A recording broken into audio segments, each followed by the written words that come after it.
Okay, every year people ask me what they should get their swimmer for Christmas, and I always tell them the same thing. Get a pair of drag socks made by Aquavolo.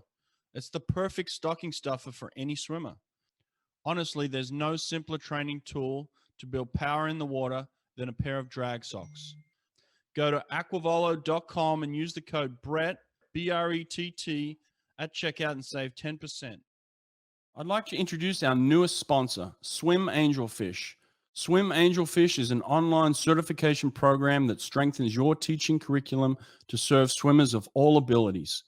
Swim Angelfish will prepare you and your instructors with the skills to teach swimmers with autism, physical disabilities, anxiety, sensory and motor conditions, and more.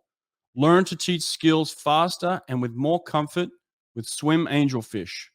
Apply for an Only Alpha Pool Product Scholarship and receive up to 50% off your certification. Go to swimangelfish.com today to apply. Event, heat, lane, name of swimmer, times and places. It's called Swim Nerd Live, and it allows the data and times from your actual scoreboard to be broadcast and viewed in real time on any smart TV, phone, or other device. There are so many things you can do with this software. A very simple and easy to use necessity for any team or facility that is live streaming their meets results. One click on any device and they're watching your swim meet live in real time. Go to swimpractice.com to learn more. Looking to host your first swim meet or replacing an old timing system? Run a swim meet with ease from your laptop using Superior Swim Timing. You can use Superior Swim Timing with your existing equipment, or they can provide you with a complete timing solution, including deck harnesses, buttons, and starter. SST is fully compatible with High-Tech and Team Unify, as well as Colorado, Daktronics, and Amiga touchpads. Go to superiorswimtiming.com to learn more, and be sure to tell them I sent you.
All right, we are on the road again. We're back here in Eindhoven. I am with the legendary Ben Proud today. Mate, welcome to the podcast. Thank you. It's good to be here. Grab that. Take it. Actually, yeah, we're going to pass this thing back and forth. We're kind of right now, they have this funny curfew in Eindhoven where they lock everything down at 5 o'clock. So we actually tried to set up in a room and they wouldn't let us. So we're out in the hallway right now, randomly doing a podcast at the hotel. Hopefully we don't get kicked out here, but this is interesting, something different. We're going with the flow, and Ben's been awesome with this. So, mate, just talk to us about your ISL experience this season. You're in season 3 now. You've had some real good swims. Your team's now been, they're back in the final again. And so just talk us through this season a little bit. Yeah, so I mean, where are we now? Finished playoffs. The final is in like 3 or 4 days. And yeah, things are going well. I mean, we're, as a team, we've been good up until now. Like we've made it through every competition, like a few wins, a few losses. We've missed a few people, but we've still made it. So that's the main thing. And at the moment, we're just resting, getting ready. And the final should be a big one, should be a tough one. But yeah, I mean, I've really enjoyed it this year. It's been last year I didn't really get the opportunity to swim so much in ISL. Like I wasn't quite in form, so I wasn't really, a big part of it. Whereas coming back this year with a year of training, like I feel like I'm, bigger part of the team, which is, good feeling. Yeah, you're swimming fast again for sure. What's been your fastest time this season? 20.64 in the 50. That was a British record, right? 20.6. So who had it before that? It was me. I've had it since 2015. Before that was Mark Foster, but yeah, keep Foster took you down, mate. Did he do the interview after it? Yeah. He was he's a solid guy. I mean, different generations. So my generation, but good dude. Yeah, raced him a lot of times. Tough man, but mate, you've taken it to another level now. 20 points. Do you think we're ever going to see somebody in the near future go under 20? I'm just waiting for Dressel to do it. I mean, Dressel. Don't worry about Dressel. What about Ben Proud? I mean, I've always considered myself a long course swimmer, and that's my passion. When I'm racing here in ISL and we're doing it week after week, you do learn to love it because it's a different feel. So much more to do in the 50 short course than there is long course. I'm just happy to be in the top 10. I'm looking to get that time down, but in reality, my focus is always long course and always to get that time faster.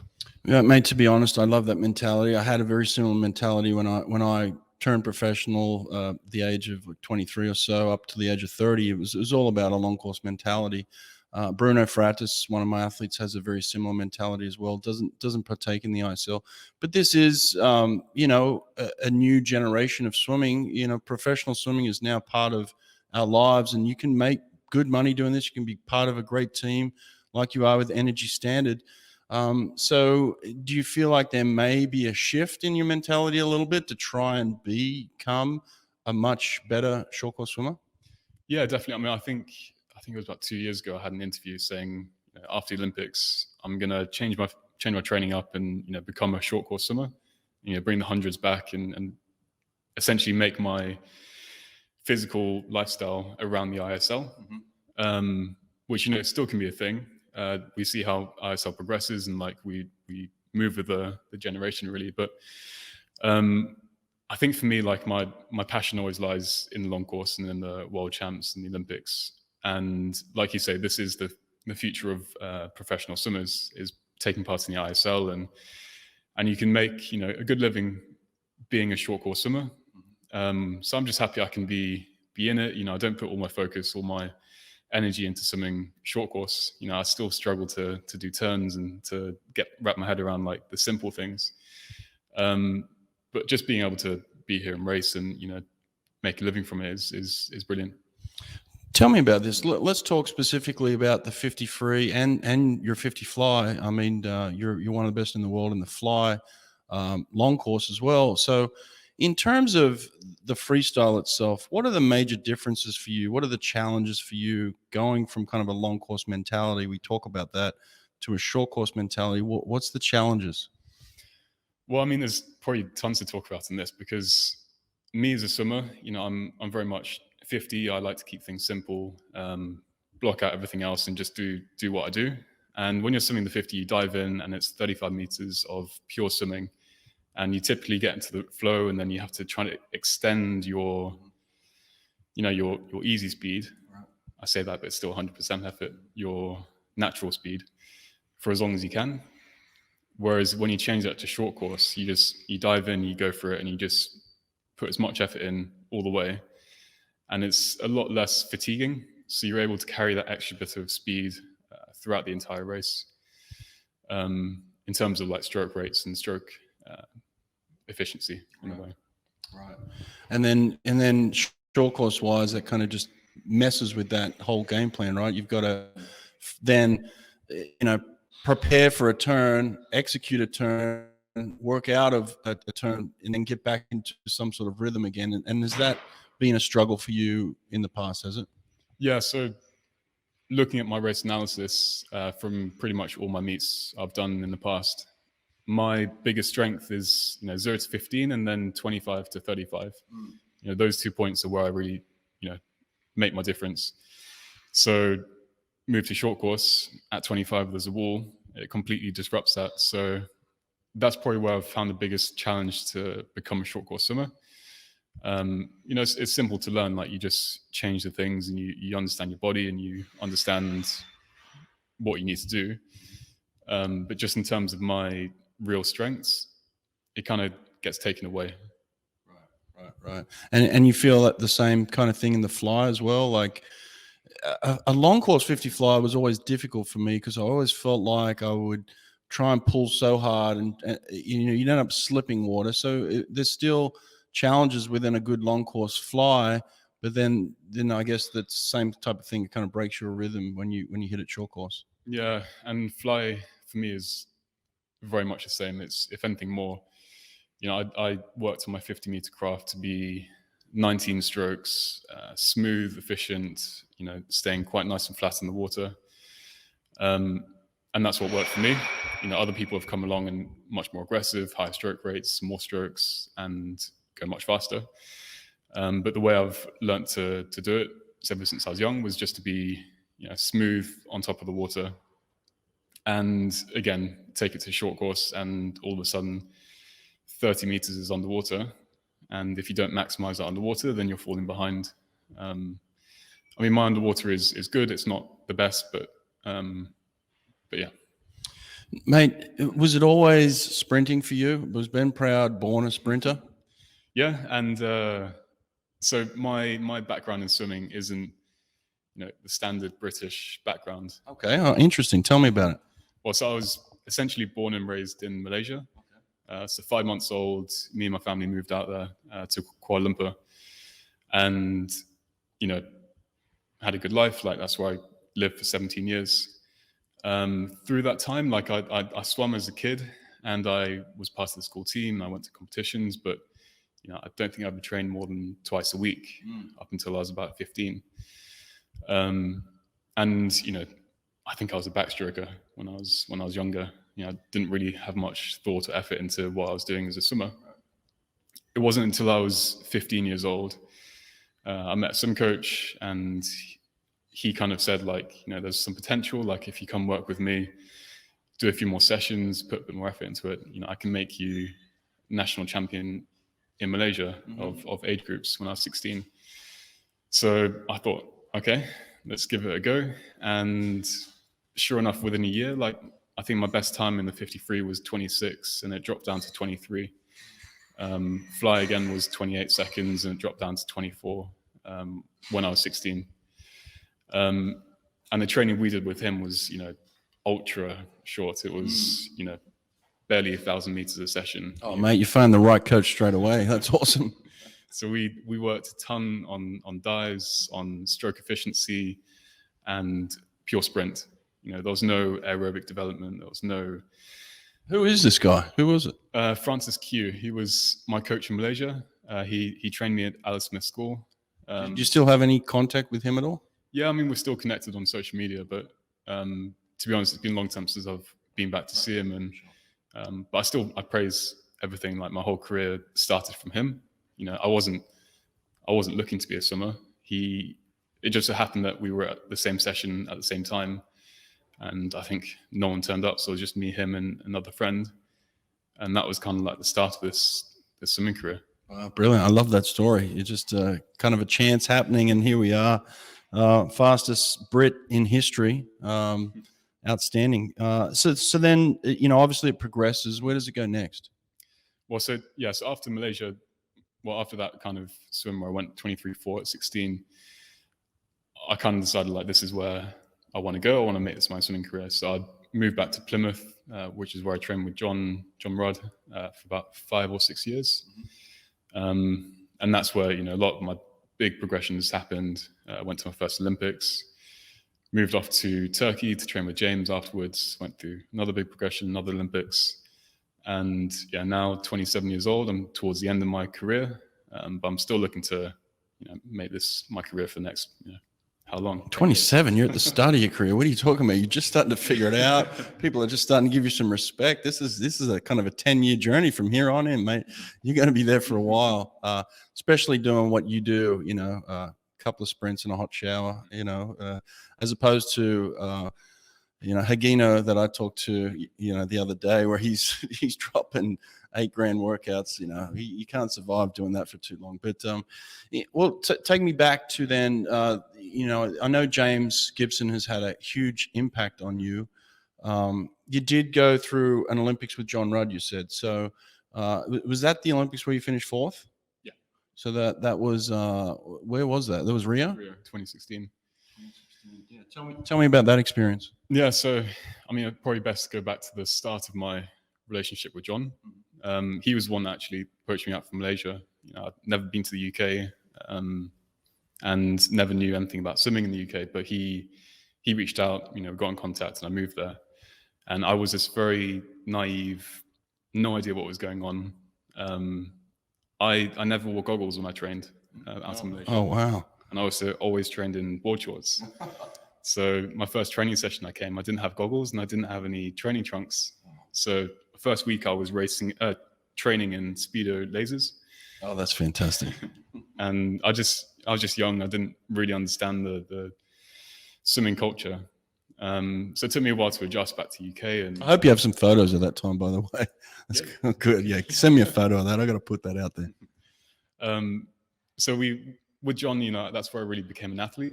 We did some hard workouts, and it was pretty brutal for about 5 years. 30-40K, which isn't as much as some people, but it was intense. Really intense. A huge jump from where you came from to what you're doing. Yeah.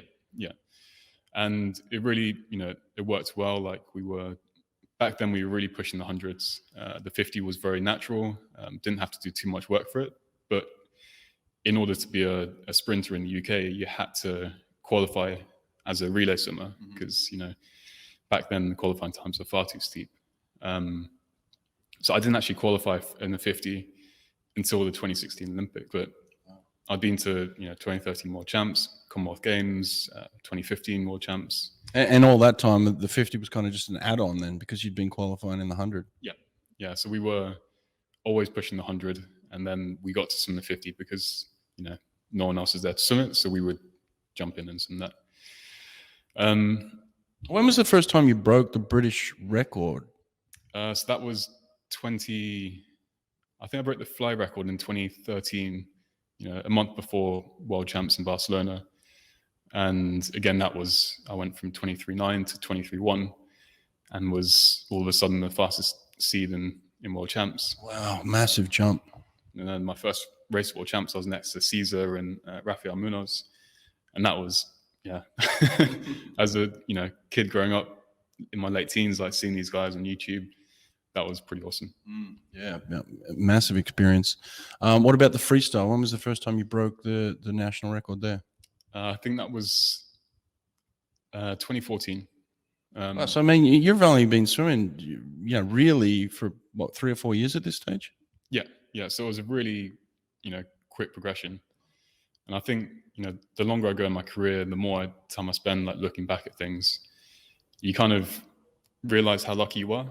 I know a lot of people who are at the top of the game right now have a very lucky progression because, I worked hard. Like I had certain things I did differently to others. But in reality, it was very lucky that I got that recognition so young and I managed to go from, 26 to 21 within 5 years or something. Even less than that, 3 years. Oh yeah, 3 years. Yeah, 21. What was when you broke it for the first time? What did you set the new record at? I think it was a 21.8 or it was at just a casual meet. We swam it a couple of times and kept on going 21. So, Jesus. Well, I think if anybody knows you, I think you were gifted physically. You're a physical specimen. There's no doubt about that. And I can even remember back in 2014 watching you kind of swim and wondering who you were and even recruiting you at some stage, I think back then, trying to get you to come to Auburn. There was an obvious talent, real talent. It kind of jumped off the page at you when you looked at you. It was just, you are a physical specimen. Who do you attribute your physical being to, your mom or your dad? That's a good question. My dad was a rugby player when he was younger. My mum swam a little. But to be honest, I don't know. It was probably a little both then, hey? Yeah. Both athletes. That's good. I mean, you're definitely an athlete. Are you athletic in other realms? I mean, you don't have two left feet. I mean, you good at other things? I mean, I guess I took part in other sports when I was younger. My school was good to bring about like a full range of sports that you can do. I was always the quicker one. Like if I played rugby, I was on the outside, or if I was playing football, I'd be the defender running up and down. Used to love high jump and long jump and things. So I guess that, not speed, but that kind of faster twitch was always prevalent. I think probably looking back, when I was 15, kind of starting swimming, we used to go down to the swimming pool down the road and just play games like catch and tag and whatever with the friends. And like that was probably actually my first bit of physical training. Like that was getting up, sprinting, trying to swim as fast as you can. And I think that's kind of where the sprint started to develop itself. Right, yeah. Just playing in the streets. Yeah, just by chance. Really. Yeah, I wish there was more of that now, actually, But what about in terms of how serious you were thinking about maybe going to America at that point in time? I know we were in pretty good talks, and I'm sure there were other people after you for sure. But was it a serious consideration? Yeah. So I mean, like I said, when I started swimming at 15, I was in Malaysia and then got brought out to UK. My plan was always to do 2 years in the UK, finish my A-levels, and then move to America, because at that time, Auburn was the place to be. It was, without a doubt, the best sprint place. So that was always my plan. And then it became that point where, I'd done those 2 years and I was at the stage where I thought I would be moving. But it was a very tricky decision because, I either stay in the UK and get that, that favoritism in a way from the British swimming, and also the coaches around and things, or I move and become a bit more of a lone wolf. So I think I was persuaded to stay there, and the progression at the time was good. So, and I was very much focused on the Olympics that time around. Yeah, mate. Listen, it's hard to say you made a bad decision. I don't think you did at all. I mean, obviously, where you are now is one of the world's leading sprinters. You got what you needed. You got the swimming. You got the training. What we were offering at the time was the racing, and your name was popping up all over the place. So what they did, I think, is a great job of getting you access to racing. You certainly progressed really well in that phase. I guess what was the turning point for you? Where do you feel like you had arrived on the world stage? I think day one of my swimming career. The reason I give so much praise to Francis out in Malaysia was because even at 15 or 16, he kind of instilled this this belief that I was the best in the world. A little bit naivety, because we'd be doing these practices and he'd be timing and he'd be saying like, this is world class, when in reality I was a 16-year-old boy in board shorts swimming in a pool. But it kind of gave me that kind of glimpse of hope that, possibly I can. And it was also around that same time where I got into the law of attraction, which is something I know a lot of swimmers do use, a lot of people in sporting do use. Some people don't as well, don't believe in it. But at 16, I bought into this thing that if you visualize and manifest things into your life, you can, basically create whatever you want.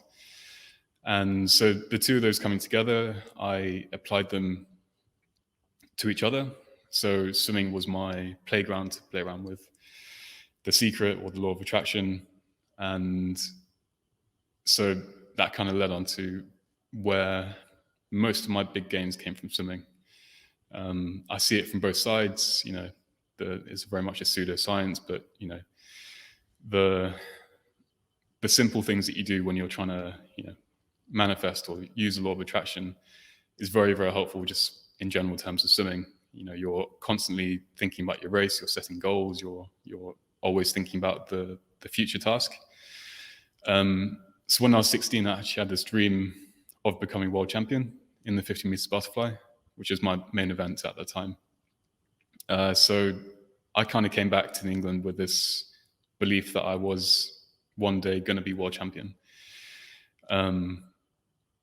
But in terms of reality, I think it wasn't until 2013 when I won 23-1 in the 50 butterfly at 18 or something.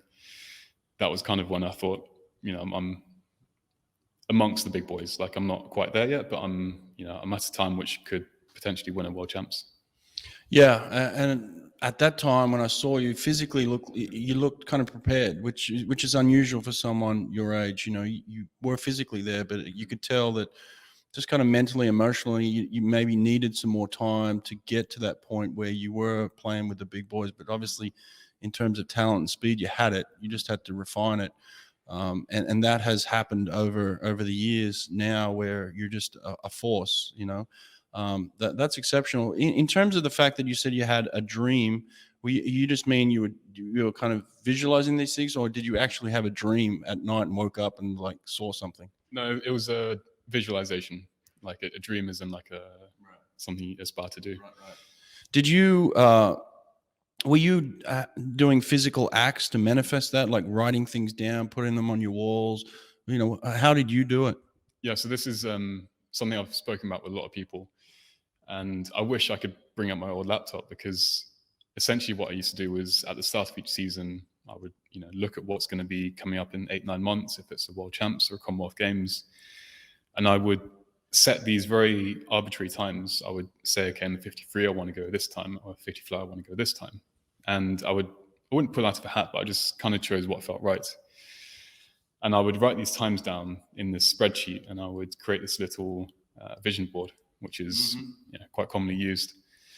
And then in the early days, it would be essentially every single night before going to bed, I would put my headphones on, listen to a song or two for about 20 minutes, and I would visualize the race over and over and over again. And I would do it in as much detail as possible.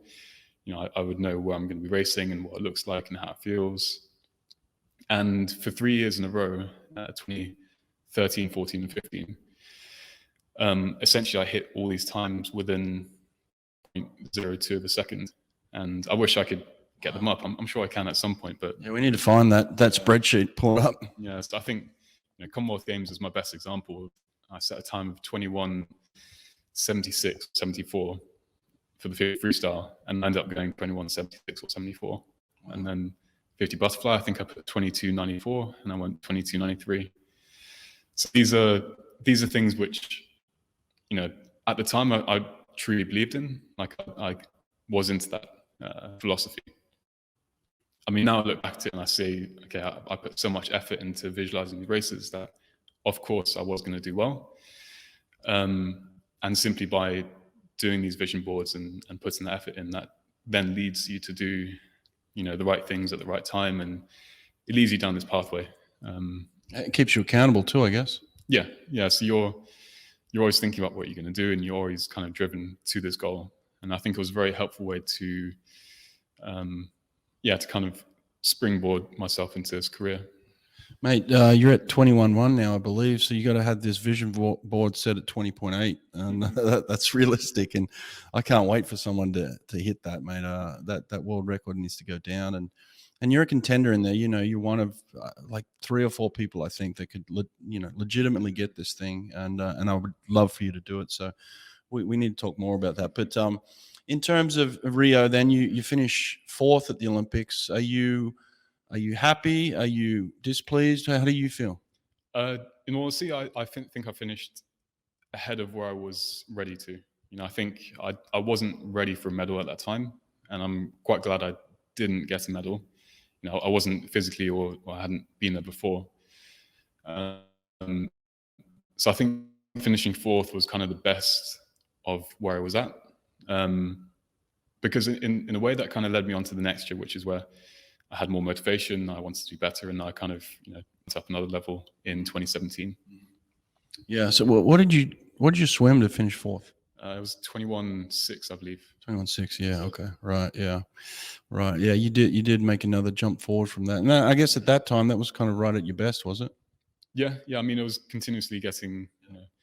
I mean, when I look at my career from 15 to 24, my trajectory was very, very linear. It was constant improvements over and over and over again, which is why I say I was quite lucky.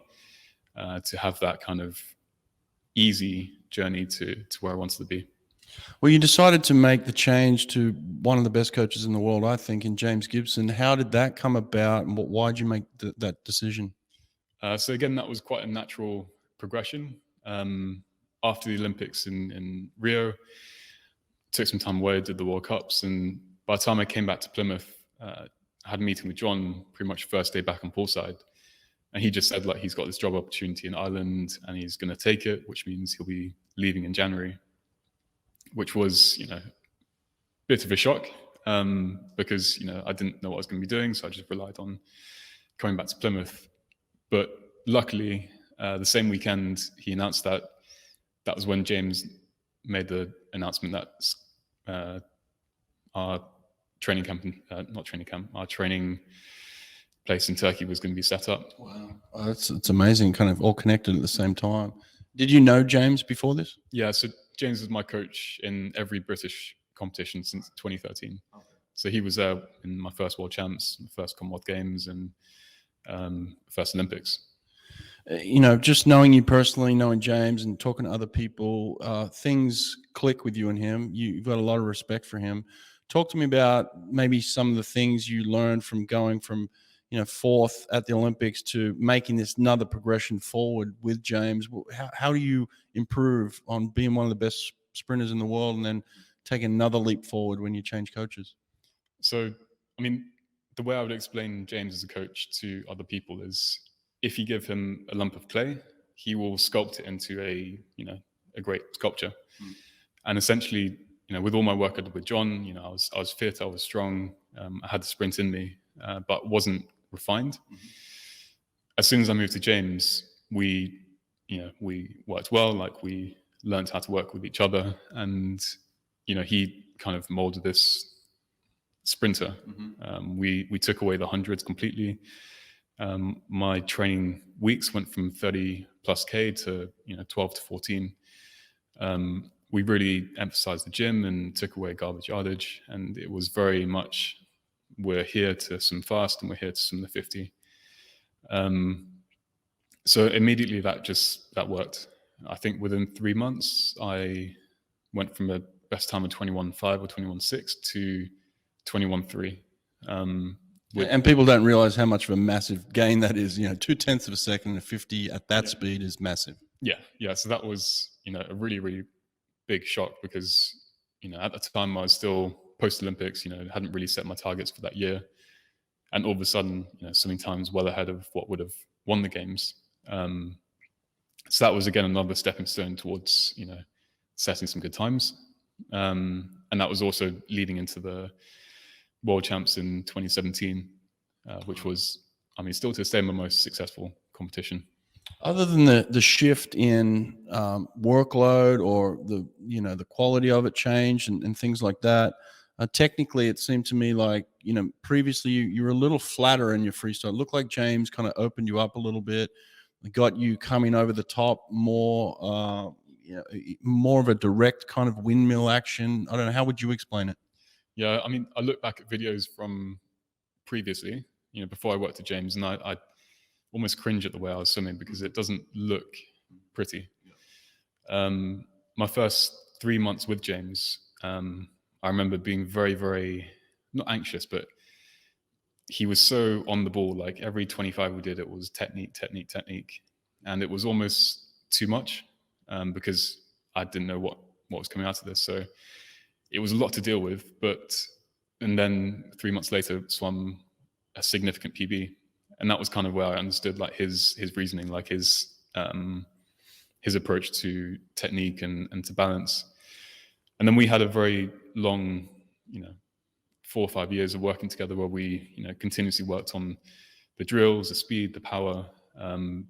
But essentially, he did just make me another level of sprinter, like sitting high in the water, like very balanced, and, you know, I've some of the best times over there. So talk to us kind of in terms of the weekly schedule for you. How would it look? I mean, you obviously came down a lot. You're talking about, you know, 15,000 meters a week. So it's really kind of two speeds, isn't it? It's slow, perfect technique and fast, efficient swimming. But you talk me through the week, what that would look like. So even though it's only 14K, like we still worked a lot and we still worked pretty hard. Look, no doubt. You don't have to sell that to me. I know sprinters work hard, right? Everyone out there, shut up.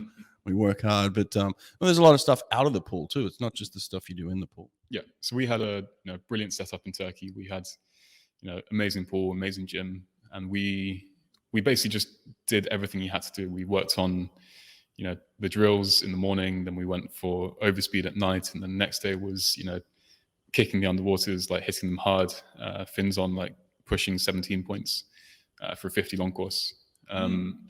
Massive lactate production. Began the legs firing, and then Tuesday, Thursday, Saturday was a big gym session where I worked with Marco, and we would spend almost 2 hours just doing the right things. And Marco was actually a massive contributor to swimming these 21 ones, playing with those numbers and playing with how much weight you need to shift and what intensity. Then we did a lot of James's special sessions, which were like speed endurance or ultra short race pace in his certain way. So we only had Wednesday morning and Saturday afternoon off, and so we trained all week, and it was lots of high intensity work, very little recovery. Only Thursday morning was a recovery session, so it was very much just intense, but in a way that I was always fresh, I was always ready to go. And that was, during those 4 years, that was probably the best thing, was no matter what time of the year it was, I was still fresh and fast and feeling good. Yeah, and that's really been a shift in sprinting, in the last however period. It used to always be obviously work, taper, swim fast, it's changing now where people are trying to swim fast all the time. And so, you want to be healthy, you want to be strong, you want to be powerful, explosive. You want all those things, all those components of a good sprint to just be there whenever you need them. And so the training has shifted, and James is kind of a world leader in this aspect. And I'm glad we're getting to talk about this as well. But you're certainly working hard. There's no doubt about that, right? You're fatigued. Yeah, for sure. I mean, so looking back to 2018, so going forwards a little bit, when I first went 21-1 in Setti Colli. I was there, yeah. I was watching from the stands, just in like my jaw dropped. I was like, I did not just witness that. It was one of the most beautiful swims I've ever seen. If anyone can go back and find some footage, is it on YouTube at all? Do you know? Yeah, I believe it's somewhere out there. Track it down. Have a look at that swim. It is gorgeous. But yeah, talk to me about it. Yeah, so about 2 weeks before that, we were in a very strange position because mentally, physically, I was completely gone. I was, didn't really want to train. Like, I was feeling so heavy and terrible, but my numbers in the gym were still, much better. Like, if I did a vertical jump at 61 centimeters, that week it was 65. And it was just a very much, the body was ready, but, we'd been doing 3 months of hard training. Like, I was fatigued. And the Monday before the race, I think the race was on like Friday, the Monday morning, first session back into the pool after the weekend, finish a session 2.5K, whichever one was. And then James says, like, right, we're doing a suited 50. We had Stefano, who's the video analysis guy we worked a lot with. He'd come around. So we said, you got 20 minutes, go get your suit, put it on, and we're doing a 50 stand up. And so we did that. And then Monday night we did more 50s. Well, hang on, how'd that go? I think it was a 21 something. Like, so it wasn't miserable, even though you're feeling still pretty fatigued. Yeah. It wasn't terrible. No, it was good. And Monday night we did more 50s, and again it was good but not great. And I just remember just going up to James saying, like, look, I physically can't do another 50. Like, I need to back off. I'm done. So he said, okay, we're racing this weekend anyway, so that's the last hard session we're doing until racing. So that was kind of the point, like, we're under extreme fatigue, but we just keep it rolling. Like, it was this fine balance of having this extreme, intensity in the work, but also being able to stay somewhat fresh and manage the workload. So it's kind of this weird combination of, hard training, recovery, and then we went to this competition in Rome, and it just happened that, was feeling fresh. Got enough rest and everything clicked and popped. It's really hard to predict sometimes too. I've had some 50s. I remember coming down from altitude once and just feeling exhausted too, and just saying to my coach, "Listen, I'm just going to take the next couple of days off." And then you go to a competition. I felt just incredible for some reason. I don't know why, but yeah, it happens. You wish you could kind of time it like that all the time. Yeah. In saying that, is there only a couple of times in your life where you really feel like something like that has clicked for you? Because I remember, for myself, it was only very few times that you really have that kind of experience. Yeah, I mean, it's especially with sprinting, like it's a very rare opportunity. I don't know how it works in other events, in the longer ones, but to get everything perfect, like, the stars align to get these swims, I don't think it happens that often. Mm-hmm. And especially when you're trying to prepare for a world champs or a major competition, mm-hmm. you have the added pressure of, nerves and adrenaline and being on the big stage, which is why I think so many people are moving towards this method of like, let's try some fast all year round. And it was a bit like Andrei Govorov in 2018, like he was doing every single competition and he was, I wouldn't say fresh, but he was trying to swim as quick as he could. And it got to the point where he could swim this amazing swim in the butterfly and go 22.2, which is unbelievable. But that's just what you need in the 50s. Like, in order to get this outstanding swim, you have to be continuously racing to get that little peak where things are just perfect. I always think of it too in terms of your emotional state at that point in time. Going back to that particular race in Setti Colli, do you remember your emotional state? Why did the stars align? And have you thought about the analysis of that in terms of trying to realign the stars so that you can mimic that feeling more often? I mean, yes, I wish I could, but it's much harder said than done.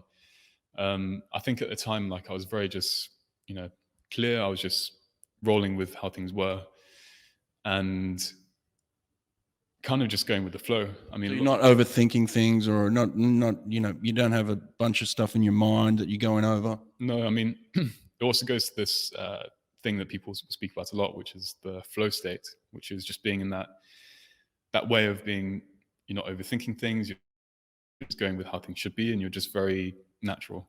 And all the times I have somewhere, I've kind of felt this feeling. 2017 World Champs, when I won, I kind of dove in and my head was completely somewhere else, but my body took over and it did what it needed to do, and I got the win. And then in 2018 at this competition, again, like, I dove in and my head was like, I had no control over what my body was doing. It was just doing what we do day in and day out, and it just provided this swim. But I think in the background there is definite, social things that go on which make you more lighthearted and less stressed, and that also has the contribution of getting those swims. I mean, just as you're talking there, I'm thinking of all the times that you've swum and all the finals you've swum, and a lot of the times Bruno's been there with you, to be honest, and I've been coaching him through those times.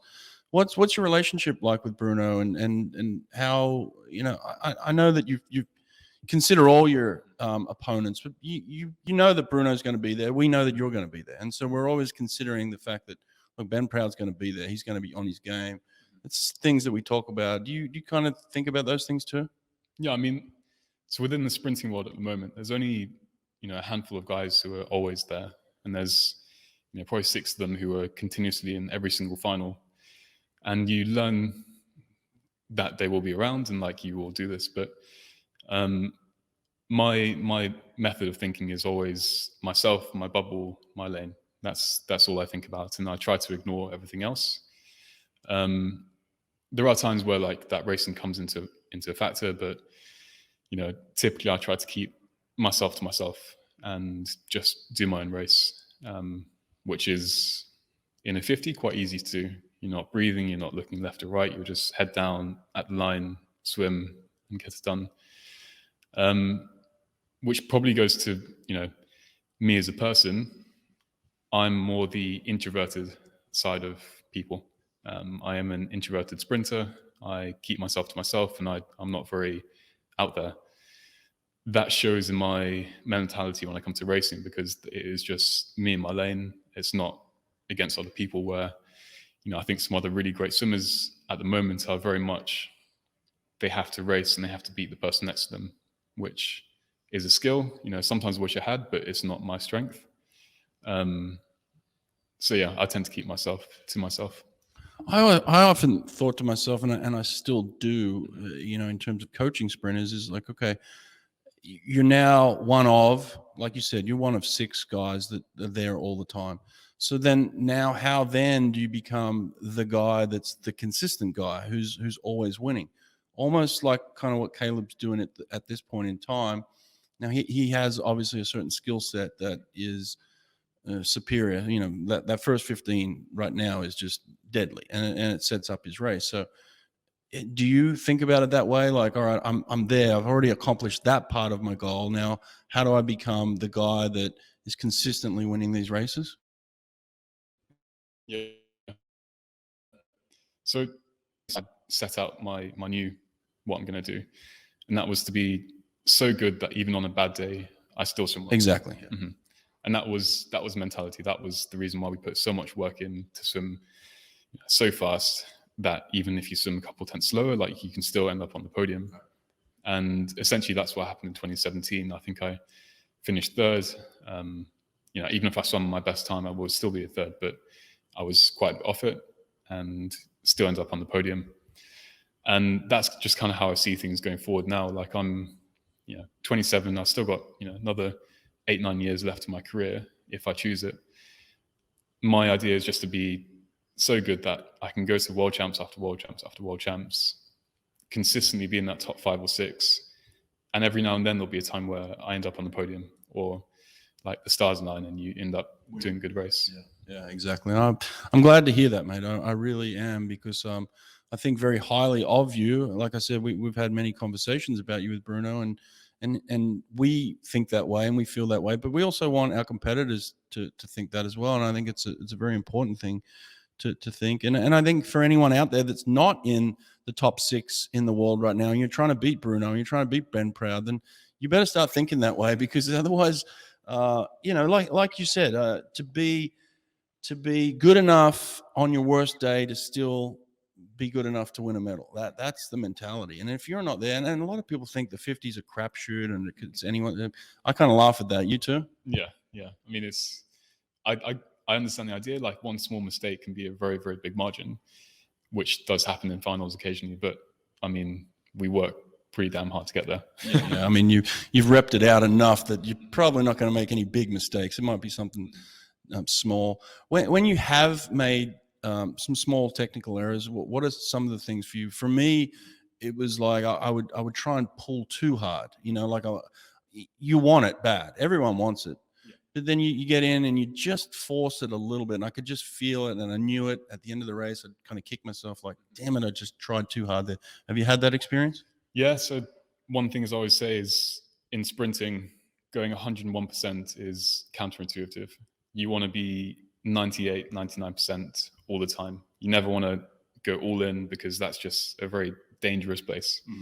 And that does happen sometimes when the emotions get the better of you. Like, you want to win, you push it, you try hard, you end up just going 101, 102%, and then you fall behind. And that's just sprinting.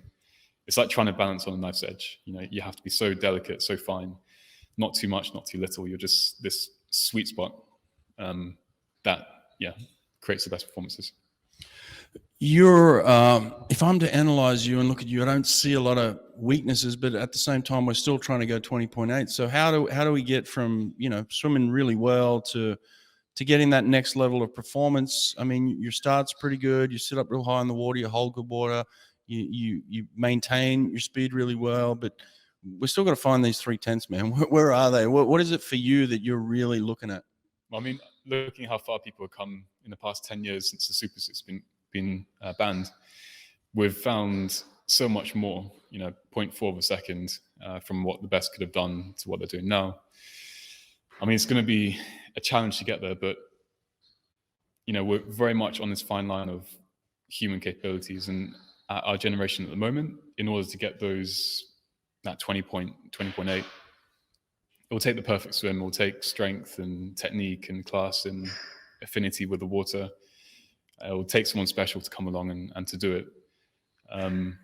Yes, the next generations are going to get faster and faster, and we're going to see that record go at some point. It'd be great if it can go in our generation, and that is something. For me, the only way I see it is consistency in training. You just get in years and years of work, and it will happen eventually. It's not going to come from sheer brute strength and let's get this done. It will come from finesse over a couple more years. Right, I agree. Yeah. In terms of the brute strength, I have seen you bigger and stronger.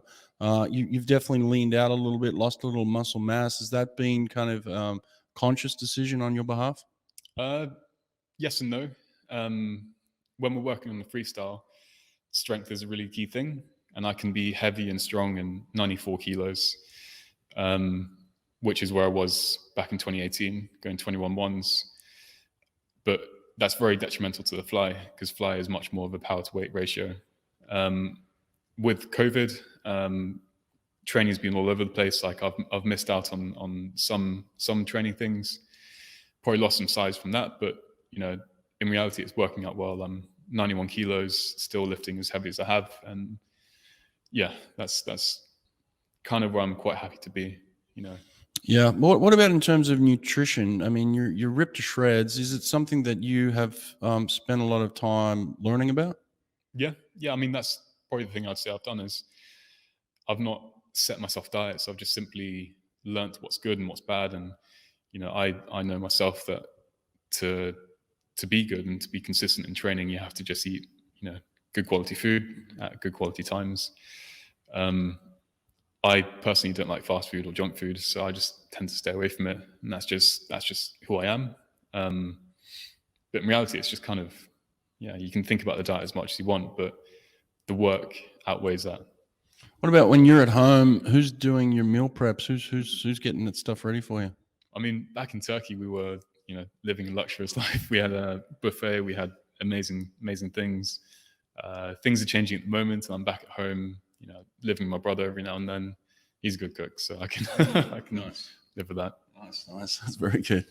Well, in terms of just this weekend, mate, it looks like it's pretty hotly contested between the four teams for sure, but certainly the three teams. And Energy Standard, then you've got the London Raw, and then you've got the Cali Condors that kind of just separated themselves a little bit from the pack. It looks like it can come down to anybody's race, and maybe even this podcast will come out after it's all said and done. But in terms of just kind of predicting the ebbs and flows of it, where are you guys strong on your team? Where do you need help and those sorts of things?